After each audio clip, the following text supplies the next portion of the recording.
இது மகிமை நேரம். கிறிஸ்துவுக்குள் மிகவும் பிரியமான மகிமை தொலைக்காட்சியின் நேயர்களை இந்த மகிமை நேரம் நிகழ்ச்சியின் வழியாக சந்திப்பதில் மிக்க மகிழ்ச்சி அடைகிறேன். ஆண்டவர் பாராட்டுகிற மேலான கிருபைகளுக்காக தேவாதி தேவனை நான் ஸ்தோத்திரிக்கிறேன். இந்த வாரத்திலும் கூட கர்த்தருடைய சமூகத்திலே காத்திருந்த போது கர்த்தர் கொடுத்ததான ஒரு வார்த்தை 119வது சங்கீதம் 66வது வசனம் இப்படியாக சொல்லுகிறது: உத்தம நிதானிப்பையும் அறிவையும் எனக்கு போதித்து அருளும். உத்தம நிதானிப்பையும் அறிவையும் எனக்கு போதித்து அருளும். இந்த வாரத்துல நாம் தியானிக்கிறதான வேத காரியம் நிதானத்தை குறித்து நாம் தியானிக்க இருக்கிறோம். ஒரு மனுஷனுடைய வாழ்க்கையில நிதானம் என்பது மிக மிக மிக அவசியமான ஒன்றாய் இருக்கிறது. ஏனென்று சொன்னால், நிதானம் இல்லாமல் செயல்பட்ட ஒரு சில காரியங்களிலே அதனுடைய விளைவுகள் நமக்கு ஒருவேளை இருக்கும். நீங்க கூட யோசித்து கொண்டிருக்கலாம், இந்த காரியத்துல கொஞ்சம் நான் நிதானமாய் செயல்பட்டு இருந்தால் இன்னைக்கு என் வாழ்க்கையில இது இப்படி நடந்திருக்காது, என்னுடைய வாழ்க்கையே வித்தியாசமாய் மாறி இருக்கும் என்று சொல்லி நம்ம ஒவ்வொருவருக்கும் ஒவ்வொரு அனுபவம் இருக்கும். இன்னைக்கு அதை குறித்து தான் கர்த்தர் நம்மோடு கூட பேச சித்தமா இருக்கிறார். வேதத்தின் அடிப்படையில நிதானத்தை குறித்து நாம் தியானிக்க இருக்கிறோம். நிதானத்திற்கும் பொறுமைக்கும் கிட்டத்தட்ட ஒரே போல அனுபவம் இருந்தாலும் ஒரு சில வித்தியாசங்கள் உண்டு. பொறுமை என்பது நம்முடைய செயல்பாடுகளில் மாத்திரம் இருக்கிறது. ஆனால் நிதானம் என்பது நம்முடைய சிந்தனையையும் அடக்கக்கூடியதா இருக்கிறது. நாம் ஒரு நிமிடம் பொறுமையா இருந்து பொறுமையோடு கூடிய சிந்தையை நிதானம் என்று சொல்லி நாம் சொல்லலாம். பொறுமையாய் நாம் செயல்படும் போது, அதே நேரத்தில் நம்ம சிந்தனையை சரியாக செலுத்தும் போது அந்த நிதானத்தினுடைய பிரதானத்தை நாம் அடைய முடியும். கிறிஸ்துவுக்குள் பிரியமானவர்களே, இந்த வாரத்திலும் கூட நிதானமாய் வேதாகமத்திலே செயல்பட்டவர்களை குறித்து நாம் தியானிக்க இருக்கிறோம். முதலாவதாக யோபுடைய வாழ்க்கையை குறித்து நாம் பார்க்கும்போது, யோபு 42வது அதிகாரம் 7வது வசனத்துல ஆண்டவர் தாமே யோபுவை குறித்து ஒரு அருமையான சாட்சியை கொடுக்கிறதை நாம் பார்க்கிறோம். கர்த்தர் இந்த வார்த்தைகளை யோபுவோட பேசின பின் கர்த்தர் தேமானியனாகிய எலிப்பாசை நோக்கி, உன்மேலும் உன் 2 சிநேகிதர் மேலும் எனக்கு கோபம் மூழுகிறது போல் என் தாசனாகிய யோபு பேசினது போல் நீங்கள் என்னை குறித்து நிதானமாய் பேசவில்லை. கிறிஸ்துவுக்குள் பிரியமானவர்களே, யோபுனுடைய வாழ்க்கை என்று சொன்னாலே நம்ம எல்லாருக்கும் தெரிந்தது, யோபுவுக்கு வந்த கஷ்டம் போல வேற ஒருவருக்கு கஷ்டம் வரக்கூடாது என்று சொல்ல நாம் கேட்டிருப்போம். யோபுனுடைய வாழ்க்கையிலே ஒரு சிறையிருப்பின் தன்மை இருந்ததை நாம் பார்க்கிறோம். அந்த சிறையிருப்பு ஏன் யோபுவுக்கு வந்தது? அதை அனுமதித்தது யார் என்றால் கர்த்தர் தான் அதை அனுமதித்தார். பிசாசு கர்த்தருடைய சமூகத்திலே போய் நிற்கும் போது யோபுவை சோதிக்கும்படியாக இந்த சிறையிருப்பை யோபுனுடைய வாழ்க்கையிலே கர்த்தர் அனுமதித்ததை நாம் பார்க்க முடிகிறது. கிறிஸ்துவுக்குள் பிரியமானவர்களே, அப்போ இந்த சிறையிருப்பின் மத்தியிலும் யோபு அவர் வைத்திருந்த அனைத்து ஆஸ்திகளையும் அவர் இழந்து விட்டார். அவருடைய குமாரரை இழந்து விட்டார். அவருடைய ஆடு மாடுகள், நிலபட சந்துகள் எல்லாம் அவரை விட்டு போய்விட்டன.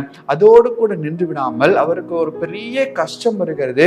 எப்படிப்பட்டதான கஷ்டம்? அவருடைய உடல் முழுவதும் அநேக ரோகங்கள், அநேக புண்கள், அரிப்போடு கூட இருக்கிற அவருடைய வீட்டில் அவரால் இருக்க முடியவில்லை. அவருடைய தெருவில் அவர் இருக்கிறார். அவர் ஒழுங்காக ஒரு ஆடை கூட உடுத்த முடியாத ஒரு சூழலை, இப்படிப்பட்டதான தன்னுடைய சொந்த சரீரத்திலும் ஒரு சிறையிருப்பு, தன்னுடைய குடும்பத்திலும் ஒரு சிறையிருப்பு, தன்னுடைய ஆஸ்தி அந்தஸ்து, யோபுனுடைய நிலைமை மிகவும் கடினமான ஒரு நிலைமையா இருக்கிறது. நாம் வேதத்தை பார்க்கும் போது வேத வசனங்கள் தெளிவாக நமக்கு இது எல்லாவற்றையும் எடுத்து காட்டுகிறது. இந்த சமயத்தில் தான் யோபுனுடைய சிநேகிதர்களாகிய எலிப்பாசும் அதோடு கூட 2 பேரும் யோபுவை சந்திக்கும்படியாக வருகிறார்கள். அவர்கள் யோபுவுக்கு ஆறுதலான வார்த்தைகளை சொல்ல வேண்டும் என்று சொல்லிதான் அந்த இடத்துல வருகிறார்கள். ஆனால் யோபுவின் புஸ்தகம் இதற்கு முன்பதாக உள்ள அதிகாரத்துல நாம் வாசிக்கும் போது அவர்கள் பேசின அனைத்து வார்த்தைகளுமே யோபுவை கடினப்படுத்தினதா இருந்தது. நீர் ஒரு பாவி, இந்த பாவத்தை நிமித்தமாக தான் நம்முடைய வாழ்க்கையில இப்படி வந்தது என்பதாக யோபுவுக்கு ஆறுதல் சொல்வதை போல சொல்லி கர்த்தர் எதற்காக யோபுனுடைய வாழ்க்கையில எதை அனுமதித்தாரோ அதற்கு வித்தியாசமாக செயல்படுகிறார்கள் இந்த எலிப்பாசும் அவருடைய சகோதரர்களும். ஆனால் யோபுவோ மிகவும் மிக மிக மிக நிதானமா இருந்தார். என் வாழ்க்கையில கர்த்தர் இந்த ஒரு காரியத்தை அனுமதித்திருக்கிறார். இது எதற்காக? ஒருவேளை இதன் மூலமாக ஆண்டவர் எனக்கு ஏதாவது கற்றுத்தர விரும்புகிறாரா, இல்லை இதன் மூலமாக என் வாழ்க்கையில ஏதாவது ஒரு மாறுதல் வருகிறதா என்பதை குறித்து யோபு ஒரு நிதான சிந்தையோடு காணப்பட்டதனால் ஆண்டவர் அவருடைய வாழ்க்கையில அனுமதித்தான இந்த சிறையிருப்பை குறித்து அவர் ஒருபோதும் ஒரு வார்த்தை கூட தவறாக பேசவில்லை. கர்த்தர் கொடுத்தார், கர்த்தர் எடுத்தார், கர்த்தருக்கு ஸ்தோத்திரம் என்று சொல்லி நிதானித்து ஒரு பதிலை அவர் சொல்கிறதை நாம் பார்க்கிறோம். எனவேதான் கர்த்தர் கர்த்தர் இந்த இடத்துல யோபுவை குறித்தும் எலிப்பாசை குறித்தும் வேறு வேறு சாட்சியில அவர் சொல்லுகிறார், என் தாசனாகிய யோபு நிதானித்து பேசினது போல நீங்கள் பேசவில்லை. அப்போ இன்னைக்கு சிறையிருப்பின் மத்தியிலும் நமக்கு ஒரு நிதானம் தேவை. சிறையிருப்பின் மத்தியில ஒரு நிதானம் நமக்கு இருக்குமானால் அந்த நிதானத்தோடு நாம் செயல்படும் போது அந்த நிதானத்தின் மூலமாக நமக்கு கர்த்தர் சிறையிருப்பிலிருந்து வெளிவரக்கூடிய ஒரு தன்மையை, ஒரு வழியை கர்த்தர் நிச்சயமாக நமக்கு கட்டளையிடுவார். கர்த்தர் யோபு ஆண்டவர் மேல் நம்பிக்கை வைத்திருந்தால் ஏதோ ஒரு காரியம் என் வாழ்க்கையில நடக்க இருக்கிறது என்பதை அவர் நிதானித்து சிந்தித்ததினால், அவர் பொறுமையா இருந்ததினால் இன்றைக்கு யோபுனுடைய வாழ்க்கையில ஒரு இரட்டிப்பான ஆசீர்வாதமாகிய இந்த வார்த்தைகளை கர்த்தர் அவரோடத்துல பேசுகிறத நாம் பார்க்கிறோம். கர்த்தர் பேசுகிறார், அவர் இழந்தது எல்லாவற்றையும் ரெண்டத்தனையாக யோபு பெற்றுக்கொண்டதை வேத வசனம் நமக்கு கற்றுக் கொடுக்கிறது. இதெல்லாம் எதனால் நடந்தது? யோபுனுடைய நிதானம். இன்னைக்கு நம்முடைய சூழ்நிலை ஒருவேளை நிதானத்து செயல்பட முடியாத அளவிற்கு நம்மை மாற்றி விடலாம். அடுத்தவர்களுடைய சூழ்நிலை யோசித்து பார்க்கிற போது நமக்கு அநேக யோசனைகள் தோன்றும். அவர்கள் இப்படி செய்திருக்கலாமே, ஏன் இப்படி செய்தார்கள் என்று சொல்லியெல்லாம் அநேக யோசனைகள் நமக்கு தோன்றும். ஆனால் நாம் அந்த சூழ்நிலையிலே அகப்படும் போது நம்மால் நிதானித்து செயல்பட முடியாதபடிக்கு ஒரு அழுத்தம் நமக்கு வரும். இதுதான் மனுஷனுடைய இயல்பாக காணப்படுகிறது. ஆனால் அப்படிப்பட்ட அழுத்தத்தின் மத்தியிலும், அப்படிப்பட்டதான நெருக்கத்தின் மத்தியிலும், ஒருவேளை குடும்பத்தாருடைய வார்த்தைகள் நம்மை புண்படுத்தி இருக்கலாம், இல்லை நம்ம கூட இருக்கிறவருடைய வார்த்தைகள் நம்மை புண்படுத்தி இருக்கலாம், நம்முடைய நோய்கள், நம்முடைய வேதனைகள், நம்ம மனதளவில் நாம் கஷ்டப்பட்டு கொண்டிருக்கலாம். ஆனால் இது எல்லாவற்றின் மத்தியிலும் நிதானமா இருக்க வேண்டும் என்று சொல்லி கர்த்தர் சொல்கிறார். எனவே தான் தாவீது இந்த இடத்துல கேட்கிறார், உத்தம நிதானிப்பை எனக்கு நீர் கற்றுத்தாரும் என்று சொல்லி தாவீது கேட்கிறதை நாம் பார்க்கிறோம். கிறிஸ்துவுக்குள் பிரியமானவர்களே, யோபுனுடைய வாழ்க்கையில ஒரு அருமையான நிதானம் இருந்தது. அதன் மூலமாக அவர் இந்த சிறையிருப்பு மாறினது. அதோடு இரட்டிப்பான நன்மையும் யோபு பெற்றுக்கொண்டார். இன்னைக்கு நம்முடைய வாழ்க்கையில ஏதாவது இப்படிப்பட்டதான கடினமான அனுபவத்துக்குள்ளாக நாம் கடந்து போகும்போது மிகவும் நிதானத்தோடு கூட செயல்படுகிறவர்களாய் நாம் காணப்பட வேண்டும்.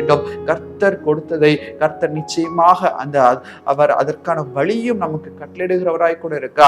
ஆண்டவரிடத்துல பொறுமையோடு கூட காத்திருந்து ஜெபித்து நிதானித்து அந்த வழியை பெற்றுக்கொண்டு அதிலிருந்து விடுபட்டு அதன் மூலமாய் வருகிறதான அநேக ஆசீர்வாதங்களை நாம் பெற்றுக்கொள்ள வேண்டும். இதைதான் ஆண்டவரும் நம்முடைய வாழ்க்கையில எதிர்பார்க்கிறார். எனவே வாயின் வார்த்தைகள் இந்த சிறையிருப்பின் மத்தியிலும் நாம் நிதானமா இருக்க வேண்டும். யோபு ஒரு சிறந்த எடுத்துக்காட்டா இருந்தது போல நம்மையும் கர்த்தர் அப்படிப்பட்டதான வாழ்வுக்கு நம்மை அழைக்கிறார். நம்மை நாமே ஒப்பு கொடுப்போமா? கண்களை மூடி நாம் ஜெபிப்போம்.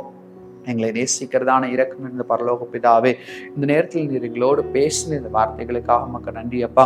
யோபுனுடைய வாழ்க்கையில நீர் ஒரு பெரிய ஆசீர்வாதத்தை பொழிந்தது போல ஆண்டவரே அப்பா, யோபு நிதானமா இருந்தது போல நாங்களும் நிதானமா இருக்க கிருபை தாரும் ஆண்டவரே. சிறையிருப்பு எங்களை நெருக்கும் போது ஒருவேளை ஆண்டவர் ஏன் இந்த காரியத்தை என் வாழ்க்கையில அனுமதித்தார் என்று சொல்லி ஏங்கி கொண்டிருக்கிறதான அன்பான சகோதர சகோதரிகளுடைய வாழ்க்கையில ஒரு நிதானத்தை கர்த்தர் நீர் கொடுக்கும்படியாய் ஜெபிக்கிறோம் ஆண்டவரே. சப்பா, இந்த சோதனைக்கு தப்பும் வழியை நீர் வைத்திருக்கிறீர் என்பதை அவர்கள் உணர்ந்து கொண்டு செயல்பட அந்த வழியை நிதானமாய் காத்திருந்து நம்முடைய சமூகத்திலே பெற்றுக்கொள்ள பரலோகத்தின் தேவன் நீர் இறங்கிய பெரிய காரியங்களை செய்யும்படியாய் ஜெபிக்கிறோம். இன்றைக்கு நீர் எங்களோடு பேசின இந்த வார்த்தைகளுக்காக உமக்கு நன்றி.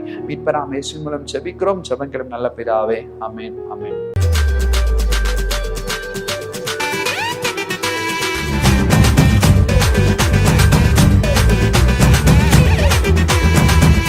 மகிமை மகிமை மகிமை மகிமை மகிமை